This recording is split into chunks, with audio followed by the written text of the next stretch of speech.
Hi guys and welcome to my YouTube channel. My name is Zwannda and I just thought to bring you a quick chat which can possibly help you manage your finance. If you're new to this channel, don't forget to subscribe. Also ring that bell so that you get notified every time I post a video. Also, if you're a returning subscriber, please also, you're welcome.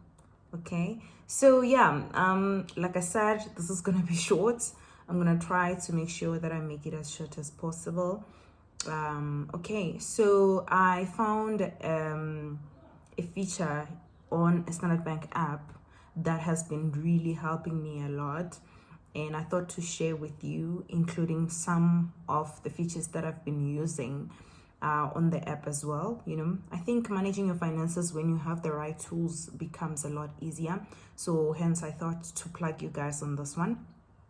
So if you don't know where to find this, I'm just going to quickly direct you and then we can get to what they are. Okay, so if you go to your Standard Bank banking app, you will find a circle on your left. On your left, it has 4 squares inside. You press the and then you will get add-ons. That's like a couple of these features, but the ones that I want to talk about is the credit score one, and is the my 361, and it is the money movement one.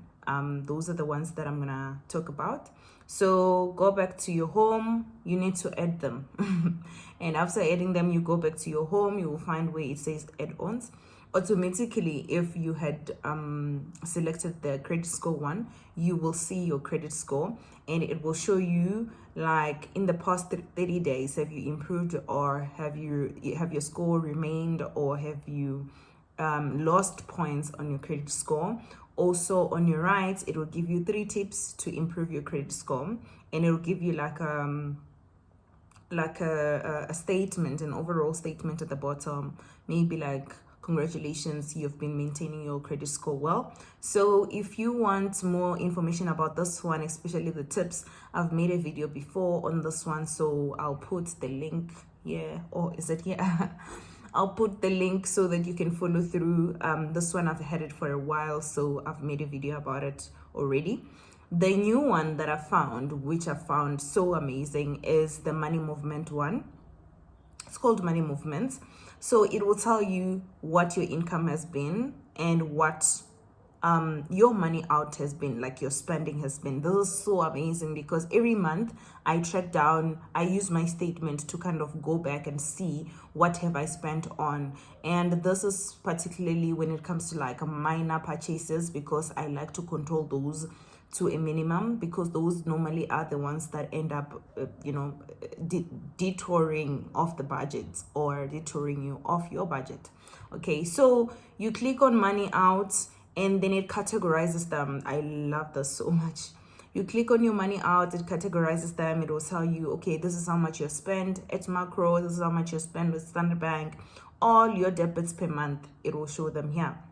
And it will also tell you if you spend more than your income for the month. Okay, so that's like a budgeting tool. It's nice. It's more like a 24/7 app. If you have, I just don't like how the 24/7 app is so complicated when it comes to connecting the accounts. But the 24/7 app is also great because it gives you everything in all the accounts, where else this one only gives you the Standard Bank ones. Okay, the third one is my 360. I don't have the app for this. This has a separate app that you can go to and actually see your net worth. This is about seeing how you're doing when it comes to liability versus assets. This is not something which I actively track, but I know some people care about knowing what their net worth is. So these are the add-ons that you can have in the Standard Bank app. However, they have other products that you can use to manage your money or to make better decisions. And I think these ones are the last but not least, because they are very important. The first one is called Vehicle Financing Calculator.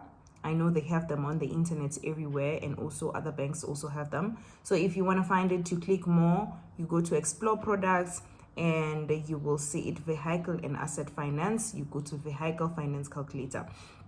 This will allow you to see If you're planning on buying a car that is maybe 300,000, how much installment will you be able to pay on a monthly basis, right? And you can change the variables, like, okay, what if I don't want to buy it on a 5-year period and I want to buy it on a 6-year period? How does that affect my installment? So that's what it helps you with. Also, are you thinking on putting in a balloon payment? What does that has what impact does that have on your installment, and what impact does it have on your overall repayment amount? Okay, so that's what this tool is about. Also, they have another one which is my favorite. Is also, you go to more, explore products, and you'll find it. It's called home loan, right? Home loans. And then the first one that you get is the bond affordability calculator. That's when you want to see how much bond can you afford, right? And this is rather important because I believe when you're trying to buy a house, this is the first step that you need to do. You need to understand your affordability. So this is where you can do it. Then you can put your salary. You can say, okay, I am currently earning 25k, and then my expenses are maybe, let's say, 14k currently, and then I want to use a 20-year period. With the prime rate, you can afford a 913 bond, right? So it just gives you like a visibility of what you can afford. It gives you better chances of preparations. Okay, so the second one is called the bond repayment. So now you can come and say, okay, I'm looking for a house that is 900,000. Okay, and I don't have a deposit, and I'm looking to buy it on a period of 20 years at prime rate. How much bond will I be paying on a monthly basis? So this will give you an installment of 7.3 thousand, and it will tell you that you will pay an estimate of 45,800 rand on transfer and bond fees, right? So those are the tools that I wanted to give you guys a plug on. Let me know which one you're planning to use, and if you're already using them, which one do you like the most? Goodbye.